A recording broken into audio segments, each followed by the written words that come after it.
Okay, hello everyone. Just want to say over an idea for Hanukkah. Um, so I have a very fascinating thing here. Um, Really, in order to understand what Hanukkah is, in essence, one has to ask a very basic question, which is that, simply speaking, Hanukkah is a mitzias of celebration of a nace, of a miracle. Okay, and therefore there's an Indian of pursuing Nisa. And the obvious question is that l'chayra, that whole concept makes no sense, right? Because we understand that Klal Yisrael throughout their history have had many miracles happen to them, and Memela, to make some sort of holiday legabe the miracle of Hanukkah, which one could say is relatively minute compared to other miracles that happened in Jewish history. Um, to make a holiday like that is seemingly illogical. It seemingly doesn't really make any sense. The Siba is, why is there a holiday? Because there's a nace. So what? There's many nisim. There have been many nisim. If the Jewish people would make a nace, would make a holiday for every nace they had, the whole year would be just Hanukkah all year round. The whole thing doesn't seem to make that much sense. That's kasha number one. Kasha number two is, um, what is the side over here? We have the dynamics of the contrast. So it's gibarim biyad chalashim, rabim biyad me'atim, tmeim biyad tahirim, Rishonim biyad tzadikim, v'zeidim biyad oskei sarasecha. So I want to know, what is the aside of this last one? Zeidim biyad oskei sarasecha. How does that really contribute over here to the contrasts, and what is the aside of that contrast? The rest are relatively intuitive, and the other thing which needs to be understood is that the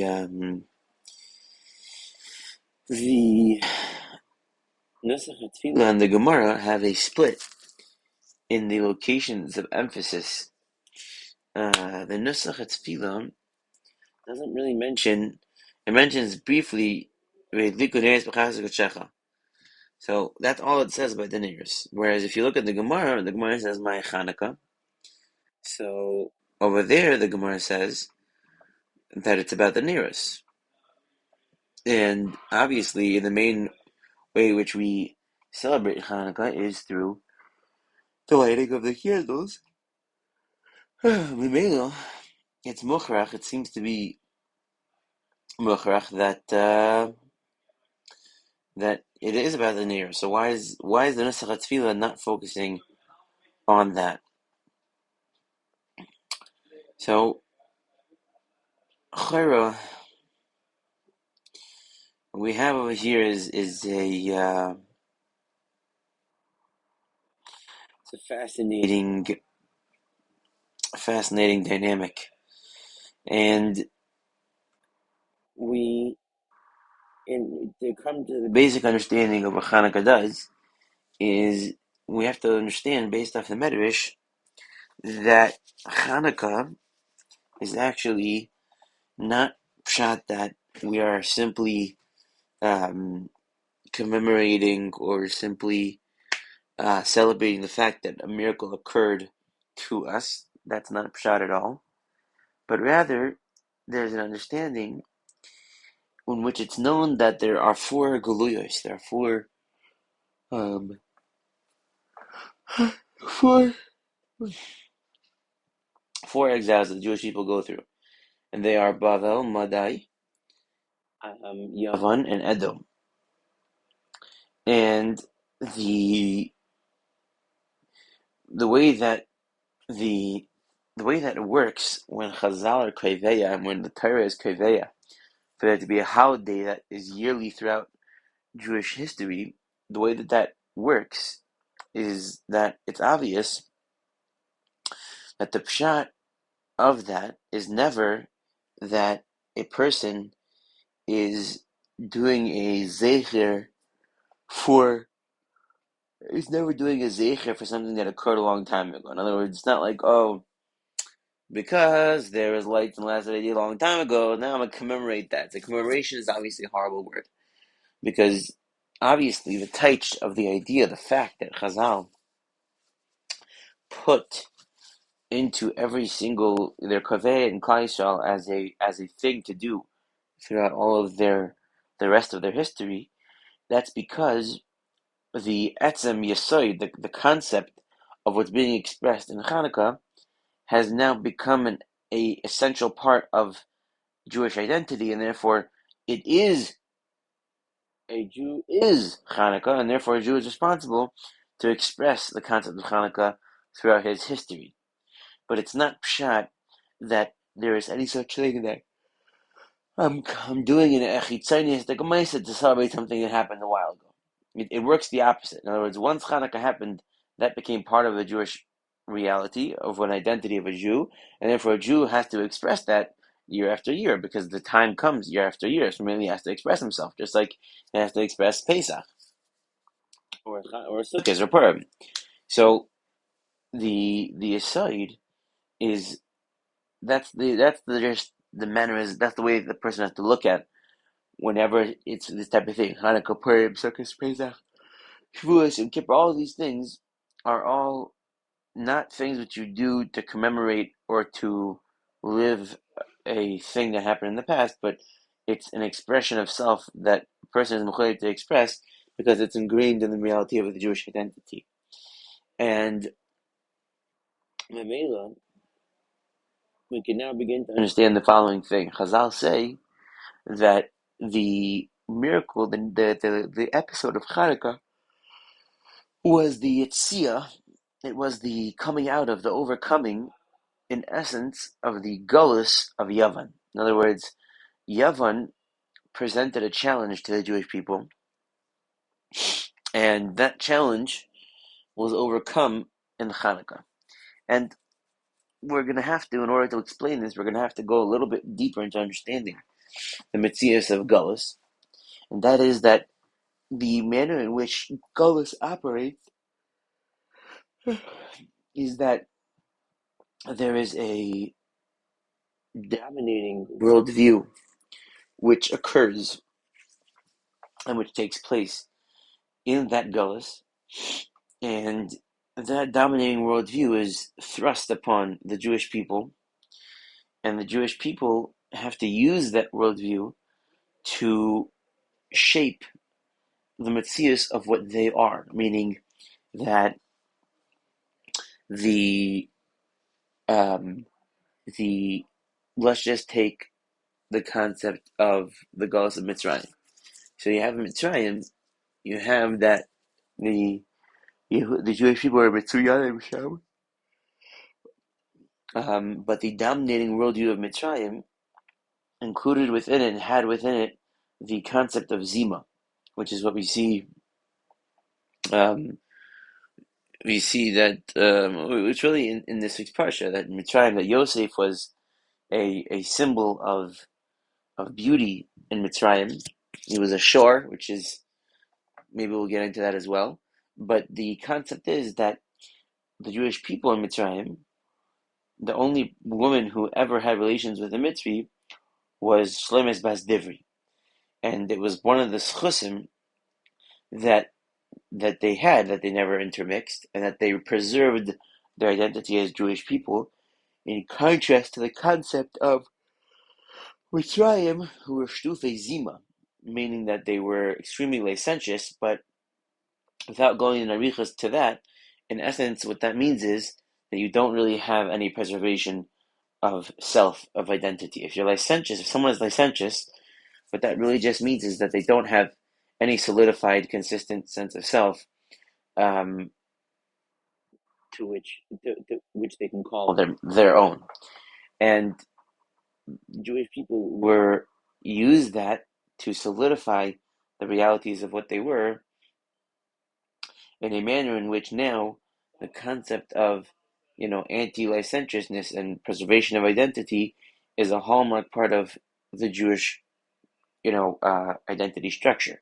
In other words, it's almost like a self-preserving mechanism that's instilled within the Jew, that he should stay true to himself. That was ingrained in us by our contrast to Mitzrayim. So that's an example. Now, therefore, that's how Gullus works. So Gullus presents a worldview. That worldview is dominant, and it seems to have righteousness and correctness in terms of world domination at the period of time that Jewish people live in. They get influenced by it, and then they achieve a perspective which allows them to grow from the contrast that they have to the dominating worldview which is thrust upon them. So, Memela, Chanuka was our sense of understanding of how that we got out of Galus Yavan. And it's important to note that the this is from Matas Amri Shita. He says that in the sequence of the Galuyos, as they get later, they get longer. Which means the first Galus was short, the second Galus was longer than that one, the third one was longer than that one, and now we're on the fourth one, which has been the longest by far. Uh, Thousands of years, 2,000 years almost. So that's longer than anything. Mitzrayim is 210 years. This one was 70 years. This one was 100, 200. Edom was the far by longest. Now, what Ramasa Weinberg explains is that as the Galuyos go on, it becomes harder and harder for us as Jewish people to distinguish between ourselves and the dominating worldview, which creates the fact that we're in Galus. And that is because they gain higher and higher levels of similarity to the inner Jewish identity. So it becomes harder to be mafresh, to be mavdil between the two, meaning between the Jew and the dominating worldview of Galus. And therefore, what has to be understood is that Yavan is extremely similar to Yisrael, so much so that according to halacha, a Sefer Torah that is written in Greek is kosher, right? And Sefer Torah that's written in Yavanis is kosher. No other language, if a Sefer Torah is written in, is a kosher, but if it's written in the Greek language, in Yavanis, then it is kosher. And that is a huge, huge eye-opening fact that people have to realize before they start using esoteric and shallow and foolish statements such as Chanuka is the defeat of spirituality over physicality. That is an oversimplification to the point of idiocy, which shouldn't be tolerated. The fact of the matter is that the Chazal, the Chazal tell us that Torah, a Sefer Torah, which is the holiest, highest level of Kedusha, physical manifestation of Jewish culture and identity, if that Sefer Torah is written in Greek language, it's a kosher Sefer Torah. That means that there is a huge amount of what Yavan offers and expounds, which is actually yes shaykh and yes correct and yes taken into what a Jewish identity means, and there is then there's a very very fine line of understanding where the split off happens and what it means to split off and how does that split off shape the reality of what we are, such that Hanukkah is an expression of that split off between us and the Yavanim. So the this part also from Rabbi Weinberg, it's a tremendous eye-opening understanding to understand exactly what's occurring here, and that is that he points out that actually the word Zion. The word Zion is a is the same word as Yavan, which is Yud Vav Nun Sofi, except for Tzion has an additional word, which is the Tzadi, a letter which is the Tzadi. So Tzion is Yavan with a Tzadi. And therefore, what that means is that there is an aspect, the crucial difference between and the beginning of the understanding of the perspective that got us out of Galus Yavan was the Tzadi aspect. What is the Tzadi for? So obviously, the Tzadi is for Tzaddik. And essentially what this implies is that the difference between the Yavan and the Jewish people was that the Yavanim were not tzaddikim and the Jewish people were tzaddikim. And that's the hallmark of difference. That is the Jewish level integration, that the clarity of tzidkus is what allowed the Chashmonaim to overcome the Hellenistic Jews, and that clarity was what allowed for the mitzias of their victory over the Yavanim, and also it's what made it that the light lasted for 8 days. So we have to understand now what it means. What does that mean? That the Jewish people in order for the Jewish people to overcome the Galus of Yavan, they had to integrate the reality of Tzidkus into their national identity, and that's what got them out. And we want to understand what that means. And in order to understand what that means, what has to be done is that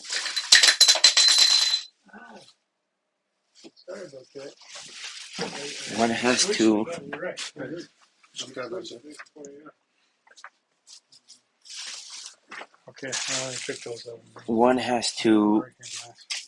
understand the underlying concept which comprises the metzius of what a tzaddik is.